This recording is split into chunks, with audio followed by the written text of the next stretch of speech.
pessoal, sou Eduardo Oliveira, falo em nome da Criadora de Pulos. Hoje estamos aqui com um criador, nosso amigo, Danilo Domingos, da Vale do Sertão. Seja bem-vindo, Danilo. Oi, Eduardo, é um prazer receber vocês aqui e contar um pouco da nossa história aqui, né? Da Vale, do trabalho de genética dentro do rodeio, fora do rodeio também, né? Então, uma satisfação receber vocês aqui hoje. É isso daí, então começa mais um Por Trás dos Bretes, hoje com Danilo Domingos aqui. Danilo, conta pra gente um pouco sobre a Vale do Sertão, como que você ingressou nesse mercado, como você começou no mundo do rodeio? Rapaz, o rodeio entrou na minha vida em 89, mais ou menos, 89, 90, né? Aí eu comecei a competir, na época existia o rodeio júnior do Mirim, do Barretos ainda. Então o pessoal de Olímpia, eu sou de Olímpia, ia todo mundo pra lá, né? Então, aí 97 ou 98 eu me mudei para Jabuticabal e comecei a ir para o rodeio profissional mesmo.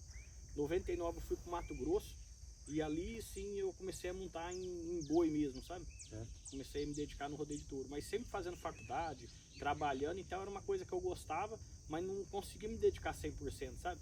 Era uma coisa que estava dentro de mim, mas eu não conseguia me dedicar. Era uma coisa que eu amei de fazer, montar em touro, mas não consegui me dedicar 100% naquilo que eu realmente, eu acredito que eu nasci para fazer, sabe? Aí foi, eu acho que em 2007 ou 2008, eu tive a oportunidade de vir aqui. Quando eu vim para cá, eu achei que realmente, eu falei, não, agora realmente acabou o rodeio, não, tenho certeza que não, do lado de cá de São Paulo não existe o rodeio aqui, né? Eu achava. Você disse que quando saiu da região do 017 veio para o 012? Quando eu me formei, eu já não estava mais na região, eu estava na região do Triângulo Mineiro lá. Certo. Quando eu saí do Triângulo Mineiro, em Olímpia eu só nasci e fiquei até os 14 anos. Certo. Aí depois eu fiz colégio agrícola, fiz faculdade e saí andando, né? Fui trabalhar em vários estados e quando eu vim para cá eu estava em Minas. Certo. E quando eu vim para cá eu achei que eu não ia, aqui não tinha rodeio. Na época não tinha WhatsApp, não tinha internet, né? Achei que aqui não tinha. E a primeira pessoa que eu vim rever aqui foi o Rovilson Pereira. Sim. Né? Aí o Rovilson falou, não, aqui tem umas areninhas e tudo. Aí na hora que eu vi aquilo, e quando eu comecei a perceber, porque pra mim sair do rodeio e vir pra cá foi uma coisa muito rápida. Eu me machuquei em 2009, né, problema de ombro, começou a sair fora e aquilo lá começou a desanimar muito eu a montar. Então quando eu vim pra cá não foi uma coisa planejada. De repente eu tava aqui e de repente eu me vi fora do rodeio. E a minha única alternativa foi fazer touro de rodeio, para preencher aquele vazio que realmente a gente tem, porque quem gosta de boi sabe o que eu tô falando, né? Sim. Então aquela dedicação que eu tinha no boi, eu não tinha mais. Então quando eu vim para cá, quando eu conversei na época, tava vindo pro Brasil a BBI, eu tinha uns touros registrados na BBI que ficava em Nova Granada. Sim. Aí esses touros, o planejamento nosso era trazer os touros para cá, né? Só que aí a BBI acabou não dando certo no Brasil, acabei não trazendo esses touros acabamos vendendo na região do 017 lá. E quando nós começamos a mexer com genética aqui, eu meio que comecei a mexer aqui escondido. Porque quando eles me trouxeram para cá, foi para administrar a fazenda deles aqui, né, do grupo aqui, somente com extração de areia e exploração de eucalipto. Certo. O gado era forte na época, então na época eles trabalhavam com PO. E depois eu percebi que eles começaram a perder o foco do gado, da pecuária, e como eu comecei a pegar amizade com as areninhas da região, comecei a trazer esses touros, já que eu não tinha os touros da BBI, né, que eu tinha uns touros garrote, eu comecei a pegar os touros da região e soltar nas vacadas. E isso comecei em 2010, mais ou menos, soltar os touros aqui. Em 2016 começou a ter os resultados. Foi quando eu vendi para o Juninho Vilela, 3 bons animais que nós tínhamos. Aí foi onde eu decidi que eu não ia mais pegar touro emprestado, porque o dinheiro desses animais foram bons na época, né? Então comecei a andar com as minhas próprias pernas. Eu já tinha uma amizade com o Tiãozinho do Vale, comecei a comprar os animais do Tião e trazer para cá. Em 2018 a gente começa o trabalho de compra de animais no Aço das Arenas. Sim. Né? E foi aí que a gente começa um trabalho que foi assim, eu acho que a virada de chave da época, né? A parte de embrião, né? Porque eu olhava os animais da fazenda e eu sabia que eu não tinha muito tempo para mim poder fazer essa reprodução. A maneira mais efetiva, mais eficiente se eu fosse fazer era para reprodução, né? Na época as vacas não eram tão caras. Então na época nós compramos 64 vacas dos leilões em 2 ou 3 anos. A gente chegou a ser um dos maiores compradores do astro. Sim. Então a gente comprou essas vacas e começamos a multiplicar muito. E em 2020, 2021 que começou realmente os resultados. Até então a gente sofria muito em reproduzir, porque nós não tínhamos um ranking dos animais como tem hoje a Jovens Touro. Então a gente usava o que a gente achava. Então hoje se teve uma evolução muito grande na reprodução. O mercado ensina a gente a trabalhar. Então hoje, se fosse para mim começar hoje, é fácil hoje você trabalhar com a genética. Você compra as melhores vacas dos melhores plantéis, hoje nós já temos dados. Antigamente era só eu acho, aquele é fulano de tal, nós não tínhamos certeza porque não tinha DNA. Né? O registro estava muito longe ainda naquela época, né? Tava. Por mais que tenha surgido a Best Bull em 2016, Isso. só que estava engatinhando ainda esse processo. Né? E a gente teve tanto, acho que não foi sorte, acho que foi Deus trabalhando no nosso processo, porque como eu era, eu acho que o desconhecido chegado naquele universo, eu tinha obrigação de ter o registro. Eu achava isso comigo. Né? Então, quando aparece o primeiro leilão da Jovens Touro, que os animais têm que ser 100% registrados, nossos animais já eram 100% registrados. Nós nunca tivemos problema em vender o registro. Porque qual que era a minha preocupação? Chegou uma hora que todo mundo estava duvidando do que nós tínhamos no pasto. Sim. Porque a gente tinha, tudo que aparecia, a gente comprava e na época não era tão caro. Então nós fizemos um grande plantel de grandes doadoras, porém não estava comprovada a performance, a gente precisava do tempo e a gente foi isso lapidando com o passar do tempo, né? Porque se nós tínhamos grandes vacas, então a gente começou a pegar grandes touros. E esses grandes touros, de 2017 até agora, apareceu em números. Tripolar, Durango, bipolar, mexicano, então aí eu nunca defendi um animal. O que nós trabalhamos hoje a Vale, o objetivo da Vale, hoje, ainda mais para essa linhagem americana, eu quero focar em fazer doadoras para o mercado. Né? E a gente, como é uma fazenda produtora da pecuária na parte de reprodução, então eu fico cada vez mais focado em reproduzir. Para você reproduzir e fazer a performance é muito difícil. Uma quantidade de gado que nós temos que não é muito, mas porém é trabalhoso. Quando você quer fazer com eficiência, com cuidado, registro, é IATF, é FIV, é transferência, é muito complicado. Por isso que você vai trabalhando uma pressão de seleção mais intensa para que você consiga ir afunilando os resultados. Sim. Fêmeas que já possivelmente já trouxe resultado para você, você vai selecionando elas, e as que não geraram tanto resultado, você acaba servindo como receptora. receptora. E o que eu estou fazendo hoje é pegar grandes doadoras de outros plantéis. Então nós pegamos grandes doadoras, né, trazemos para cá, cruzamos elas com o maior número de animais possível e realmente a gente consegue identificar desse grupo quem são as que estão transmitindo a performance, e daí para lá, daí em diante a gente consegue direcionar uma linhagem. Porque até então a gente só trabalha no melhoramento genético assim, de nome, né?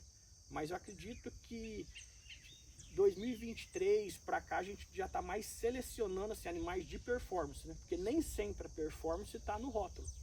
Mas infelizmente, ou felizmente, eu não sei, o mercado ele ainda vai em busca do rótulo. Certo. Que eu acho que não tem nada de errado.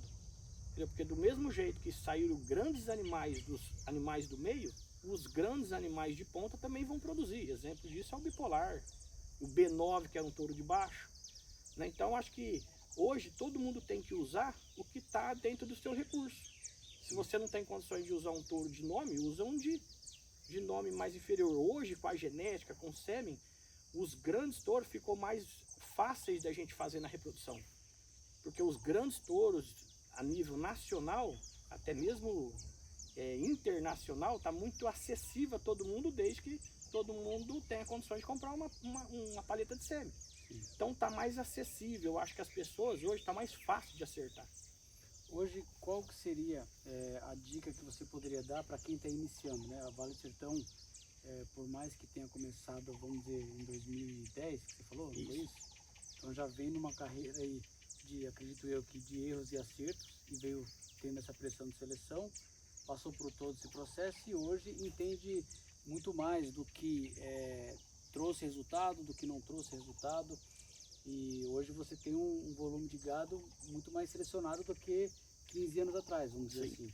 Antigamente nós tínhamos vaca, né? Isso. Então a gente tinha um gado, né? Que a gente foi jogando. Se fosse falar CG1, CG2, hoje a gente tem um gado mais selecionado. Então a gente procura comprar de grandes criadores, as doadoras deles que deu certo, e tentar multiplicar esse animal. Qual que é um conselho que eu dou hoje? Primeira coisa, estudar o rodeio. Acho que todo final de semana a gente vê 2, 3 rodeios ao vivo aí. Você consegue identificar quando há uma divulgação, principalmente em grupo, do nosso amigo lá, o André Montovão. Você começa a ver muitos animais de genética se destacando em diversas partes do Brasil. E o ranking tanto da BBG como da Jovens Touro. Se você quiser errar menos hoje, é só ir você pelo ranking. Na nossa época, quando eu comecei, não existia um campeonato. Então a gente achava usar o touro o melhor da época, né? Hoje não, hoje é mais fácil de você acertar. É só você procurar o ranking da BBG, o ranking da Jovens Touro. Você consegue achar quem é o pai do touro que tem primeiro, quem que é a melhor linhagem, né? Então, hoje, na genética, está muito mais fácil de você acertar. Porque é só você pegar quem está se destacando mais dentro das performances e comprar esses animais desses grandes criadores. E tentar multiplicar na forma mais eficiência hoje da pecuária, que é a transferência de embrião, que é mais rápido, né? Então você, hoje, mesmo para quem está começando, você acha que a biotecnologia é um parceiro aliado, é uma ferramenta? Não tem como a gente que gosta da genética de touro de pulo, não tem como você fazer a reprodução sem pensar na FIV, até mesmo que as doadoras são de altos valores e o sêmen também. Então, exemplo disso, ano passado nós tivemos uma vaca aqui que deu 12 fêmeas.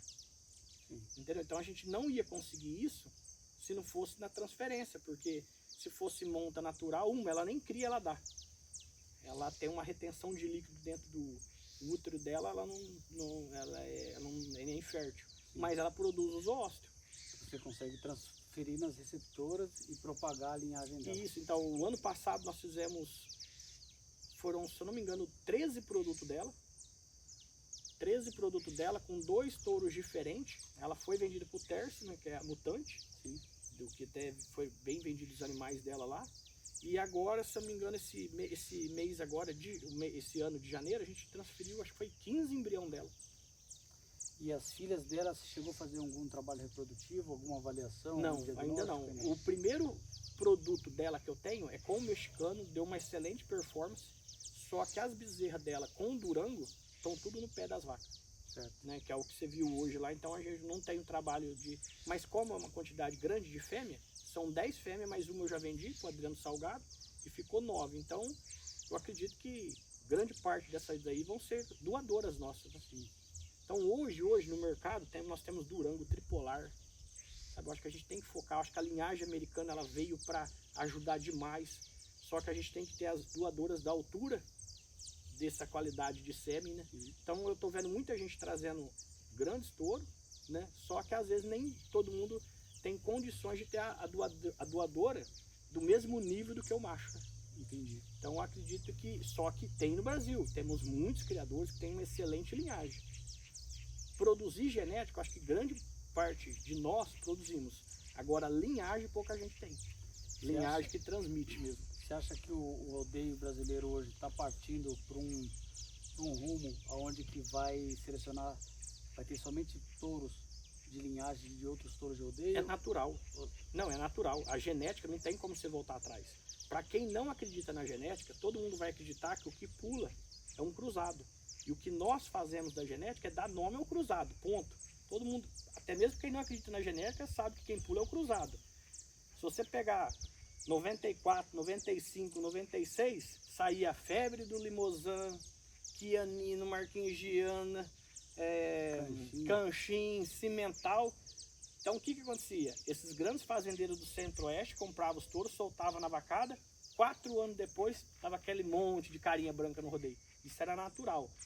O que ia para o rodeio eram os que davam certo do gado de corte, F1. O F1. Em 99 para 2000, eu trabalhei em Primavera do Leste.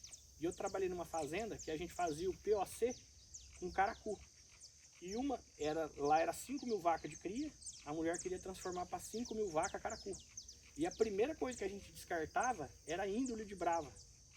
Então eu tenho certeza, o que fez com que a gente do gado de corte não tenha mais aquela qualidade que nós tínhamos no rodeio, o zebu mudou. A base nossa, eu acho que o grande diferencial da genética brasileira é o zebu que nós temos, seja no gir, no Nelore. Eu acho que essa característica do giro é excelente para um touro de performance, porém a gente perdeu ela com o tempo. Há 25, 30 anos atrás, você não via uma pessoa puxando um Nelore do cabresto. Hoje é normal. E com a tecnologia do corte, o Aberdeen Angus, ele predominou. Sim. Então, predominou o Aberdeen em cima de um zebu totalmente dócil. Então, o animal de pulo, isso a prova disso, é você ver em todas as finais de rodeio. Você já começa a ver mais de 50% hoje, pode ser das grandes ou pequenas festas, os animais de genética aparecendo. Isso é natural. Não tem como voltar atrás. Vai migrar, né? Não tem como, você não consegue fazer. Eu acredito, muita gente antigamente falava assim, de 100 touros você tirava um. Eu acredito que tirava até mais, né? Entre touro do meio e touro de final. Hoje, tem que andar muito e comprar uns 1000 touros para tirar um ou dois. Com certeza. E hoje, na genética, o que eu tô vendo, o resultado que eu tô tendo, é o resultado que todo mundo da genética está tendo. 50% dos bezerros que nascem na fazenda tem performance. Dos 20% começa a ser animais do meio para cima.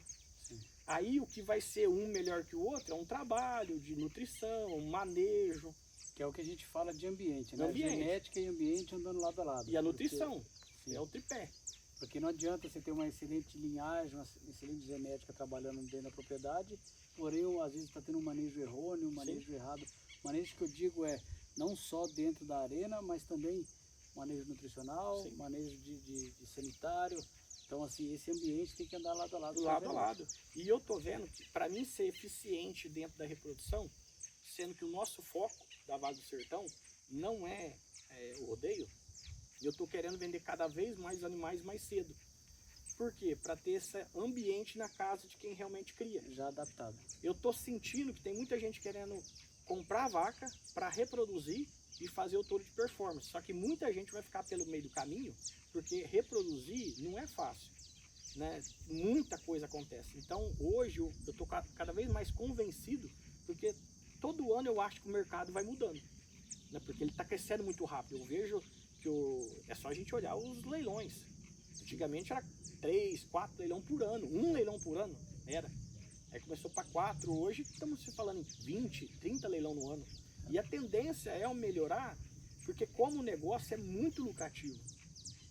Só que cada um, dentro do nosso nicho, dentro da nossa bolha, tem cada um querer fazer uma coisa. Tem quem, vamos falar, cria, recria e engorda, né? Então, dentro do nosso segmento, eu acho que eu vou optar pela cria. Então, qual que é o objetivo nosso da Vale hoje? Colocar grandes doadoras, né, de oóspito, produtoras de oóspito, também de performance no mercado, só que eu preciso do tempo, né? Isso não é uma coisa que você vou adivinhar do dia para noite, é um programa de seleção. E para o outro lado, eu estou cada vez mais querendo desmamar animais mais jovens, né? Desmamar não, comercializar animais mais jovens, como a gente fez o primeiro leilão Baby. Sim. Eu acho que vai ser o futuro da Vale. Só que eu também não tenho coragem de vender qualquer animais. Igual aqui no Pé das Vacas hoje nós temos quadripolar, tripolar, durango, dalit, solidão, mexicano, esses tipos de animais eu teria coragem de comercializar, que são animais que eu já tenho um histórico de performance. Eu não teria coragem de experimentar um animal e soltar no mercado. Pode ser que seja um excelente animal, mas nós queremos ter seriedade com o nosso cliente. Sim. Então hoje eu acho que o foco da Vale é justamente isso. Igual nós vendemos animais de 15, 20 dias de vida. Não, de 20 a 30 dias de vida. Sim. Mas hoje eu quero ver se eu faço um próximo leilão de animais desmamados. Desmamou, eu já entrego para o teu comprador. Porque o que eu estou vendo? Muita gente tem genética boa, nutrição boa, mas está perdendo em manejo. A gente consegue ver o resultado que a Saturno consegue ter. Por quê? Porque são poucos animais, eles conseguem... Bem manejado. Não adianta a gente ter muito. Então, às vezes, compensa eu pegar, distribuir a nossa produção para 30, 40 produtores e cada um faz o que acha que deve ser feito, né? Porque tem o que é certo para mim, às vezes não é para você e vice-versa. Mas desde que tenha um resultado no final, porque o que eu vejo nos animais de performance, de genética? Eles são muito inteligentes e eles aprendem o fácil, eles aprendem fácil o certo e o errado. Então a gente que tem uma estrutura boa, um manejo bom, então se você não tem uma estrutura boa, uma arena boa, um retorno fácil para ele, você consegue às vezes condicionar ele fazia tudo errado. Sim. Entendeu? E você precisa ter tempo de ensinar. Porque também não adianta nada você gastar na reprodução, nutrição, ensinar esses animais, depois na hora que ele está numa idade boa, ele quebra. Ou você errar o manejo na escolinha, né? Entendeu? Então a gente não tem tempo. São muitos animais, então eu estou vendo que o mercado está precisando disso. Falando em quantidade de animais, hoje você consegue expressar pra gente quantas matrizes a Vale do Sertão tem hoje trabalhando? Não, hoje nós não temos muita não, nós já tivemos mais, Eduardo. Hoje a gente trabalha com 150 animais, mas eu quero diminuir, sabe? Eu quero diminuir com qualidade, né? Porque a intenção nossa não é, eu acho que dentro aqui da fazenda, para mim, se eu conseguir ter 150 animais doadoras boas, acho que tá bom, não quero ter muito, aí eu vou conseguir produzir em torno de 120 animais ano, entre macho e fêmea, né? Se a gente for colocar mais ou menos isso, 80 a 90% de nascimento, né? E se a gente levar essa conta de 120, 130 animais, 50% macho, 50%, se eu conseguir jogar no mercado 60 animais por ano, tá bom. Sabe, eu acho assim, ele é um nicho de mercado que tá dando certo para nós. Mas eu não posso colocar a fazenda inteira em cima da genética. Sim. Né? Porque não tem espaço e eu também não quero ficar queimando o produto. Então a gente tem que ser uma coisa bem pensada. Todo negócio que a Vale faz é como negócio e planejado. O que o mercado quer, né? O que o mercado está consumindo, o que eu quero, o que eu acho. Então às vezes eu não levo em consideração, e sim o que o mercado está querendo. Eu não critico os leilões que está acontecendo. Tem muita coisa que eu não concordo. Porém o mercado está querendo, então vamos fazer o que o mercado quer. Entendeu? Não adianta eu não concordo isso, né? Então, não, o que o mercado quer? É touro americano? Então vamos fazer embrião americano. Sim. Ah, mas hoje, pela quantidade que nós temos, dá pra gente fazer dois nichos de mercado, né? Dá pra gente conservar o brasileiro, mas tem que ter o americano que o pessoal tá querendo, você entendeu? E hoje, como que você enxerga essa introdução do touro americano entrando na linhagem das vacas de touros nacionais, que tem boa produção? Eduardo, eu acho que tem que ser com cautela, tem que saber o que você está transmitindo. Eu acho que já visto que eles diminuíram muito o tamanho dos animais dele. Sim. Como a dificuldade que eu vejo na prática, as nossas pistas, né, os rodeios, não é igual a PBR, que é tudo um padrão só. Então a gente tem lugar que é muita areia, pouca areia. Então a gente tem que tomar cuidado em deixar esse animal muito próximo ao chão. Eu acho que, qual é a vantagem que nós temos com ele? É o zebu. Sim. Então eu acho que eles têm interesse na nossa genética para erguer um pouquinho o deles. Trazer um pouco mais de perna para eles. Exatamente, então tem que ter um equilíbrio, tem que saber fazer esses cruzamentos, sabe? Porque não adianta nada ter agilidade, né? Mas ser um animal baixo e outra coisa, até mesmo a peãozada brasileira é totalmente diferente do peão americano. Aqui se enrola mais em brete, se aperta mais corda, é uma peãozada mais pesada. Então a gente tem que tomar cuidado. Eu gosto muito do animal do meio, querendo, sabe, do meio para cima. Animal muito pequenininho não bota respeito em peão não, nego entra de corda mesmo. E até a questão de longevidade, né, do animal, é assim que eu imagino também, né, uma opinião particular minha. Um animal muito grande, a longevidade dele é mais curta, né, e um animal de médio porte com certeza vai ter uma longevidade. Mas muito se fala, animal do meio para cima come mais, né, tem mais problema de lesão, cabe menos no caminhão, porém é mais pulador quando é pulador. Entendeu? Então quando a gente quer a performance, esse tipo de animal, ele é diferente. Entendeu? Ele é diferente. Eu acho que a gente não pode, não um animal muito grande, tipo um Chianina, né? Mas o animal estilo do Miura também, muito rodador, pé no chão, sabe? Acho que tem que ter um equilíbrio. Se você começar a assistir ao vivo a PBR americana, né, você vai ver que tem touros lá que são linhagens puras, mas não agrada muito aqui também nosso. Acho que tem um equilíbrio, a gente tem tudo, eu não tenho dúvida, Eduardo. Do mesmo jeito, isso eu falo sem medo de errar, do mesmo jeito que nós somos o melhor celeiro de cowboy, a gente vai ser o melhor celeiro de genética, não tenho dúvida. Pela quantidade de vaca que nós temos, pela distribuição desses animais. Você pega uma base, gente querendo fazer no Tocantins, Goiás, por mais que é um zebu, mas é animais de linhagem diferente, né? Manejo diferente, então eu tenho certeza, só que isso é com o tempo, né? Sim. Mas eu acredito, eu não tenho dúvida, do mesmo jeito que o Brasil exportou no passado muito quarto de milha e hoje está importando, isso vai acontecer no touro americano. Não sei se nós vamos chegar a importar, mas que nós vamos ter uma boiada melhores que a dele, eu não tenho dúvida. Porque a boiada deles estão ficando muito pequena. Entendeu? Então o tamanho do nosso touro, eu acho que agrada demais o touro de performance, sabe? Eu vejo que o zebu, né, tanto o zebu, o Nelore como o gir, são animais que, para quem conheceu o rodeio na década de 90, animais que morriam pulando. Sim, a longevidade Não, deles é aquele lá não tinha boca. Se ele parar de pular, ele aprendia a arrancar no trinco, no facão. Entendeu? Ele não admite a doma. Então esse tipo de animal, eu acho que se a gente souber mesclar com um pouco de miúra, para aumentar a intensidade, até mesmo com a linhagem americana, eu acho que, agora, não existe cruzamento perfeito. Você vai... Não é uma receita de bolo, não né? existe receita de bolo, né? Porque o que nós fazemos, igual a genética, muita gente não acredita na genética, até mesmo como veterinário. E se olhar a fundo, eles têm razão, porque não está no gene, não está no DNA. Porém, eu acredito que pulo está no comportamento. Sim. E às vezes, você que tem uma produção de embriões aqui, de um índice alto em relação ao mercado, o que você tem a dizer, por exemplo, numa leva de embriões? Vamos supor, você tirou 5 embriões, transferiu e deram 5 machos. Você tem sentido comportamento diferente desses indivíduos, mesmo sendo o mesmo acasalamento, mesma vaca, mesma transferência? Tem, o Eduardo. Você vê que são criados no mesmo ambiente, passado pela mesma escolinha, mesmo manejo, e ainda assim você vê que tem comportamento Tem diferente. animais que pulam e tem animais que não vão pular. Porque se desse certo seria fácil. Seria né? fácil, né? E isso daí, eu acho que quanto mais a gente estuda, mais a gente seleciona, mais a gente cruza, mais a gente vê que a genética é difícil e tem que ser. Não vai existir a vaca perfeita e muito menos o touro perfeito, porque senão os touros não iam ser tão valorizados do jeito que estão. Quanto mais difícil for fazer um touro, melhor é para quem conseguir fazer o grande animal. E você tem sentido diferença em relação à receptora?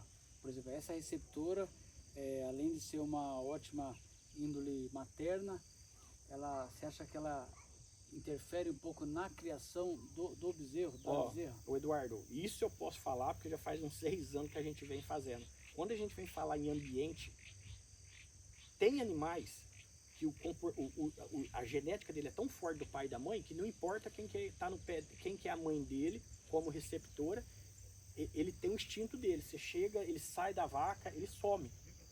Ele lembra muito a doadora. Agora tem vaca, tem bezerro que você vê que o pai e a mãe são boas, às vezes a gente faz um embrião, né? E no mesmo embrião que eu faço no laboratório, eu pego o sêmen e faço minha TF nessa vaca. O comportamento do bezerro no pé da doadora é totalmente diferente de uma receptora. Tem animal que fica manso. No passado se tirou muito touro bom de vaca de leite. Hoje está cada vez mais difícil. Eu acredito que a habilidade materna nessas cruzadinhas é uma maravilha. Mas tem que tomar cuidado, porque tem animal que também transmite muita mansidão para os seus animais. É a minha opinião. Pela prática que nós temos aqui, que o que a gente mais faz hoje é receptora e embrião. Eu prefiro hoje transferir embrião em vacas selecionadas da reprodução de genética de touro de rodeio. Sim, são vacas que talvez não serviriam como doadoras, porém... Isso. Hoje, quando eu comecei o gado, eu dividi ela em receptora, que não tinha linhagem nenhuma, matriz, que era filho de touro de rodeio, mas eu não conseguia comprovar, e doadora. Hoje eu separo doadora, que produz touro de pulo, produtora, que tem papel, mas não está produzindo, receptora, estamos acabando com todas, e vamos ficar com as matrizes. A seleção, a gente começa a selecionar igual. Eu acredito que esse ano já não vai ter mais receptora. O ano que vem, a eliminação vai ser nas matrizes. Depois, nas doadoras. A gente tem que ter um critério de seleção. Animais que não produzem pulo, a gente coloca como receptora. Sim. E muita gente critica o gado de genética, né? Porque são ruins como habilidade materna às vezes, ou até mesmo para a conversão entre você colocar um embrião em prenhez, mas é falta de manejo. Quando você tem uma vacada, não importa qual é a cruza, se ela tiver com uma reprodução, nosso veterinário apalpou, ela avaliou, ela tá ciclando, Sim. Se ela está apta à reprodução, eu prefiro colocar num animal com índulos de pulo do que uma receptora normal. Entendi. Sabe? Porque eu acredito no ambiente. Então, a prova disso, os embrião que é de guache, pode amansar de sela. Entendi. Então aí você, essa sua visão é muito importante para o mercado, até para quem está começando ou para quem vai fazer algum tipo de seleção de receptora também. Então um animal mais reativo, uma receptora mais reativa, provavelmente o embrião, mesmo que não seja dela, né? O bezerro Mas que é o venha a ambiente. nascer, vai acabar interferindo E no eu comportamento falo, dele. porque isso eu comecei a mexer com embrião há 6, 7 anos atrás em Aberdeen Angus, Sim. Red Angus, né? E eu vejo que está todo mundo indo para esse caminho, maravilha. Você consegue sair de uma taxa de parentage de 30% e você vai até para 70%, 80%. Mas na hora que você desmama, nem todos os animais. Tem muitos animais que a genética dele é tão forte que ele abandona a receptora. É impressionante, ele tem a vida dele própria. Mas a maioria pega o ambiente da receptora. A maioria pega o ambiente da receptora. Pelo que eu estou vendo na prática aqui. Os maiores garrotinhos que nós estamos fazendo, que tem performance, eles estão saindo dessas matrizes. Eles estão saindo das matrizes que não estão produzindo, mas estão sendo excelentes mães. Maravilha. E o que você enxerga hoje a nível de mercado? Assim? Você acha que a gente consegue ter uma ascensão no mercado, uma valorização desses animais? Ou devido à alta produção desses animais, você acha que o preço acaba meio que se estabilizando de uma forma geral? Qual que é a sua visão hoje em relação a isso? Há um tempo atrás, uns 3 anos atrás, eu tive essa conversa com um amigo meu. E ele falou assim, ó, eu acredito que vai chegar uma hora que vai parar, né? Tipo assim, como ele é um produtor grande de genética, ele falou, vou aproveitar o momento agora, porque eu quero soltar no mercado, porque daqui 2 ou 3 anos vão se parar de falar de genética. E eu falei para ele, não, quem começa a mexer com genética, ele começa a virar meio que um selecionador. Quanto mais produto bom você quiser colocar no mercado, mais clientes você vai alcançar. É totalmente ao contrário. O que vai acontecer é o seguinte, ninguém vai hoje comprar qualquer coisa. Antigamente era 2, 3 vendendo, hoje é 15, 20. Então você tem que ter, primeira coisa, clareza do que você está vendendo, comprovação e mostrar a performance dentro da arena. Não tem segredo e é um caminho sem volta. Eu acredito que esse mercado nosso cada vez mais vai aumentar criadores, mais compradores, porque o resultado é impressionante. É só a gente começar a ver no Barretos, que é uma vitrine para nós. Quantos touros de genética estão pulando na final lá? Acho que é 2 ou 3 anos que vem ganhando os touros de genética, o melhor do boi de Barretos. É um caminho sem volta. A genética não tem como. Isso só está crescendo no mercado.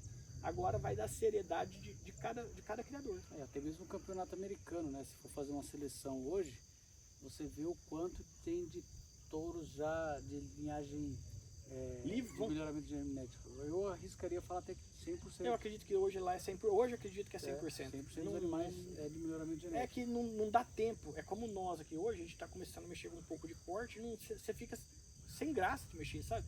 Você não quer mais mexer. Sabe? Você experimenta sem garrote, um corre.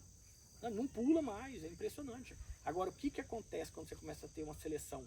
Você começa a ter critério de seleção. Então, aumenta a probabilidade também, né? Então, porque o que genética, no meu conceito, é probabilidade. Probabilidade é indivíduo. Quanto maior indivíduo você tiver no teu plantel, maior a chance de você acertar.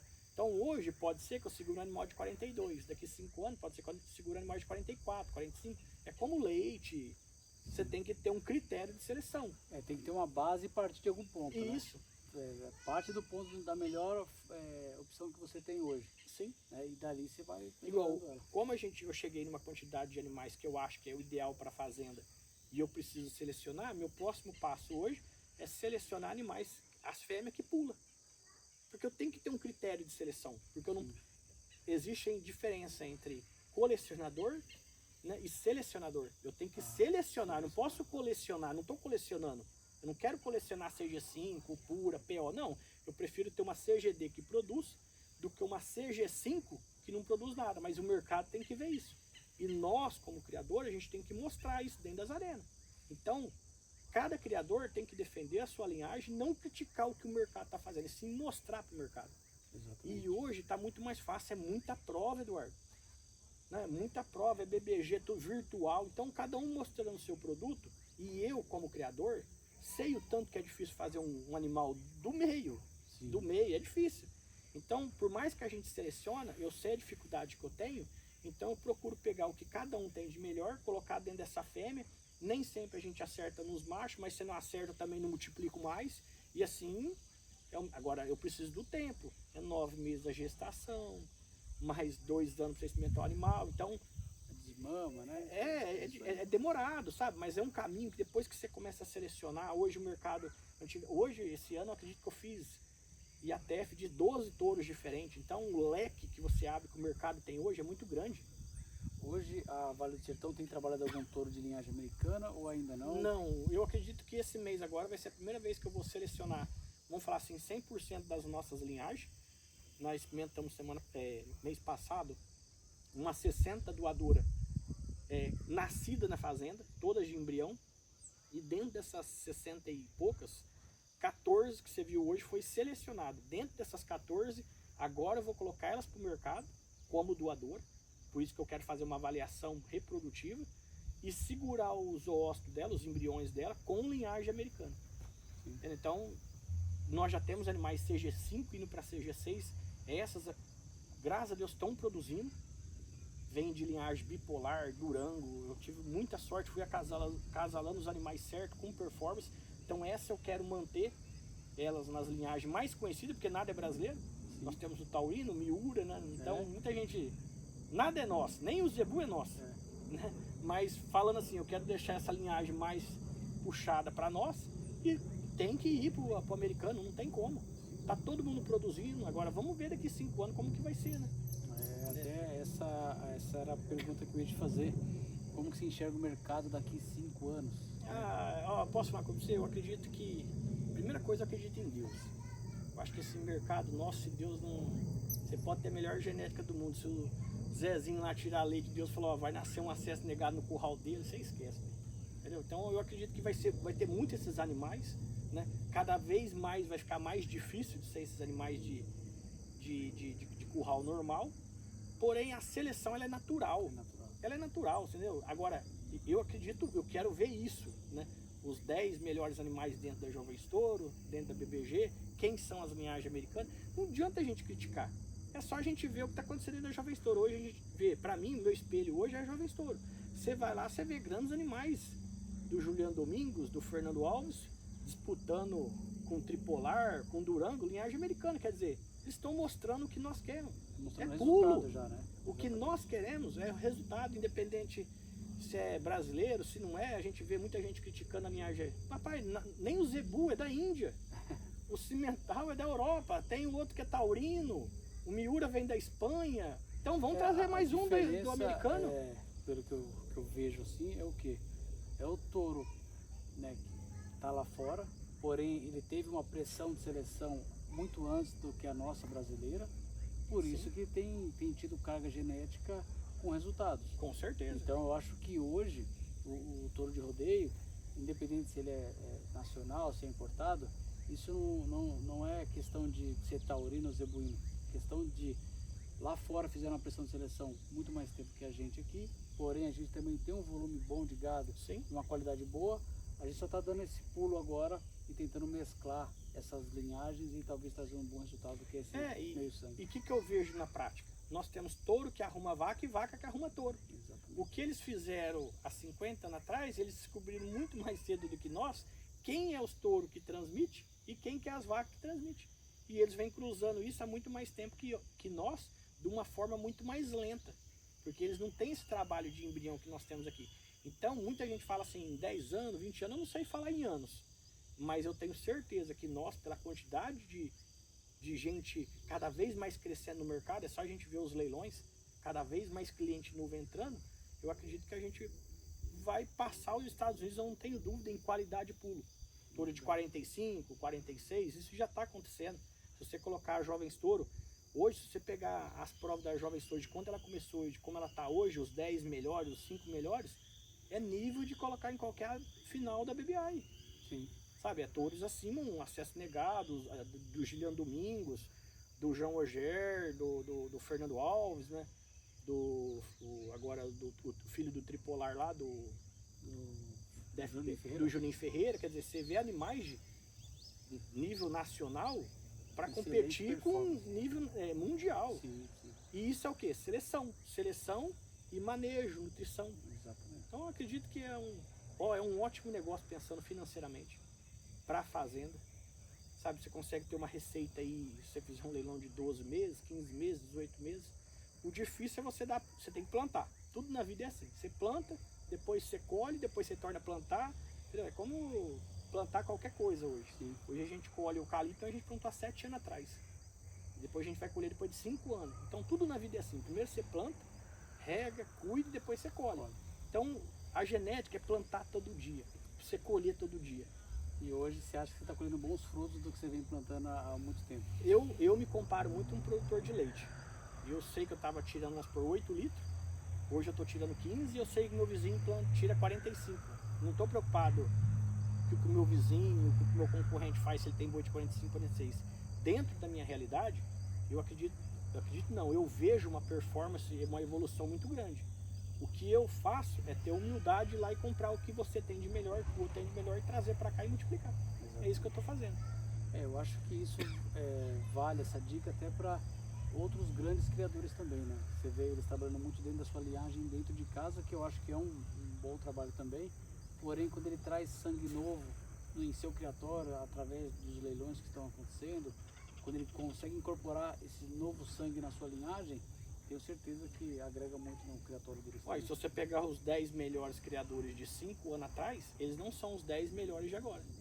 Tem uns que evoluíram e tem uns que ficaram para trás. Tem uns que evoluíram comprando nacional e tem uns que evoluíram comprando coisa internacional. Não importa de onde vem, mas você tem que evoluir. Você tem que dar o choque no teu gado. Sim. Seja de fora, seja de outro criador. Porque a heterose na pecuária é fundamental. Você tem que dar o choque nela. Né? Então, às vezes, você tem um animal que tem você tem uma forma muito boa na tua casa, que na hora que você cruza com o animal do teu vizinho lá que mexe com genética, ele dá aquele super animal. Isso é normal. Isso a gente está vendo na prática dentro das linhagens de muita gente hoje. Muito bom.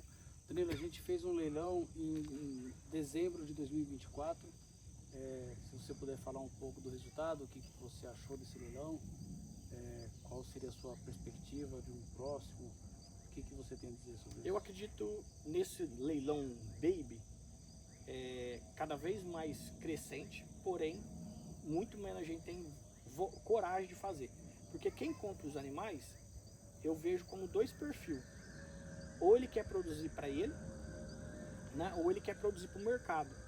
Então é um nicho, eu estou falando do leilão Baby, que ninguém tem coragem de vender um Baby. Pouca gente tem.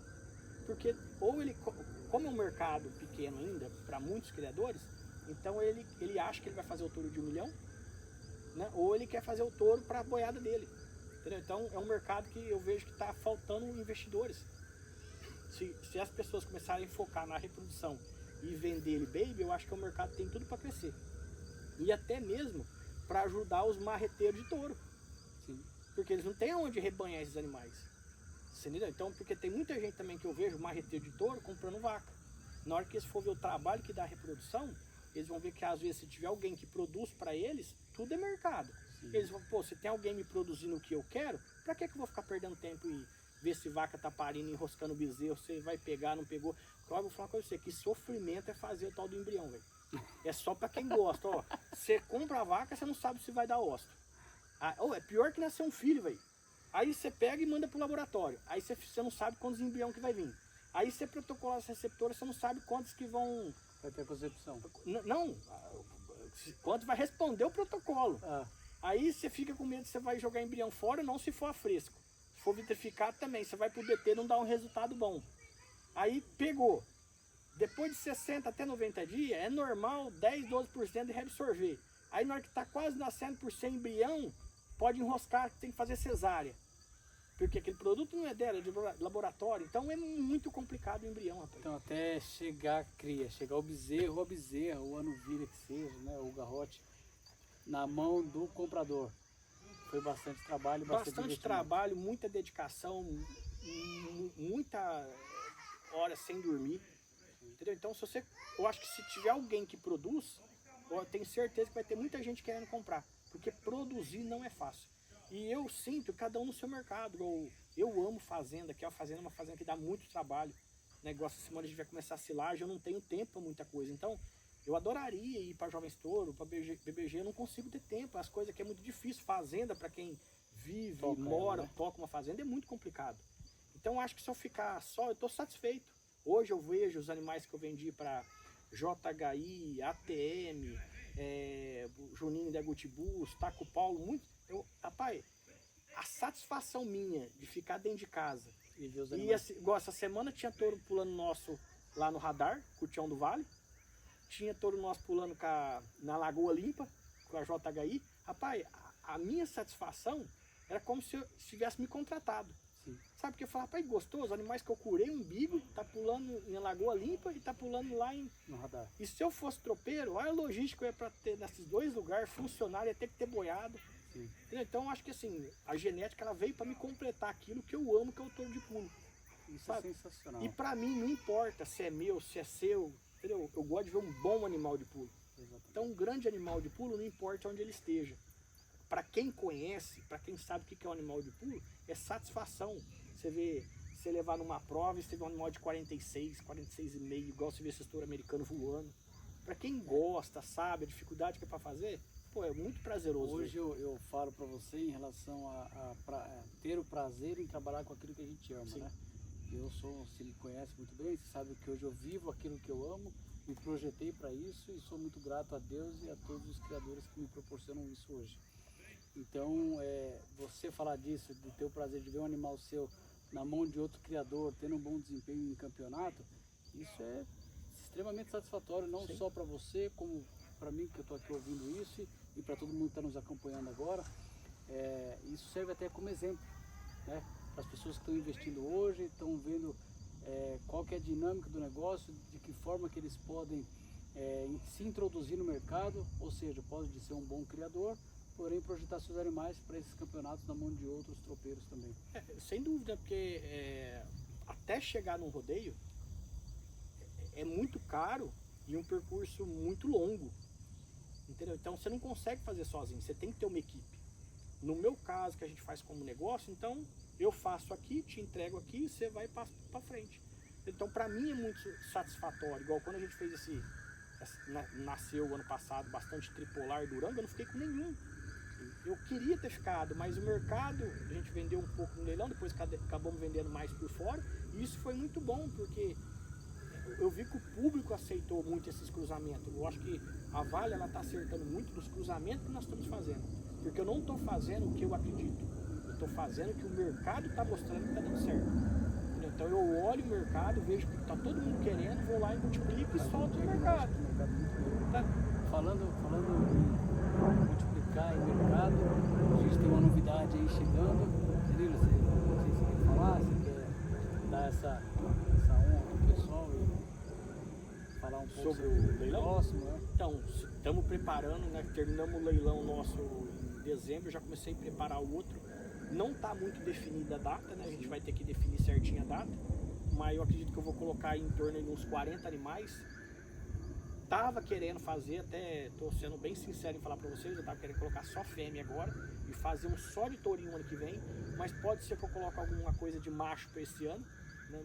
Não sei como eu vou fazer ainda, pode ser que eu coloque alguma coisa de macho, mas falando para os compradores vai ser 100% sem comissão dos compradores, né?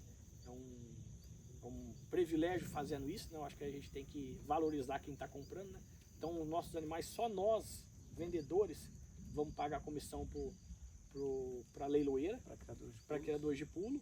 E os compradores, vai ser só animais CG4, vai ter animais, lógico, CG2, CG3, muito CG4 na barriga, né? Tudo sexado, seja macho ou fêmea. Todos os animais com performance que vêm de linhagem, né? Então não vou colocar nenhum animal lá que não tem irmão, pai não, que não tem irmã com grande performance. Então temos, pra você ter ideia, as nossas receptoras, a grande maioria ou é filha do Sub-Zero, está dando um excelente resultado, ou filha do Fiorino.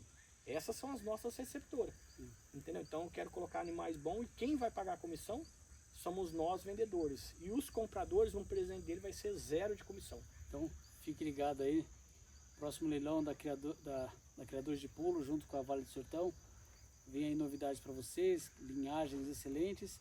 E para você, comprador, estará isento 100% da comissão, ou seja, irão pagar 0 de comissão. Esse é um presente da Vale do Sertão para vocês. Então espero que vocês nos acompanhem, sejam bem-vindos ao leilão da criadora de pulga junto com a Vale do Sertão. Tenho certeza que vocês irão se impressionar. Um abraço para vocês, vai ser de coração mesmo, de criador para criador. Muito bem, Danilo. Obrigado. Tamo junto, Mais irmão. uma vez, obrigado pela parceria. Tamo junto aí. Forte abraço.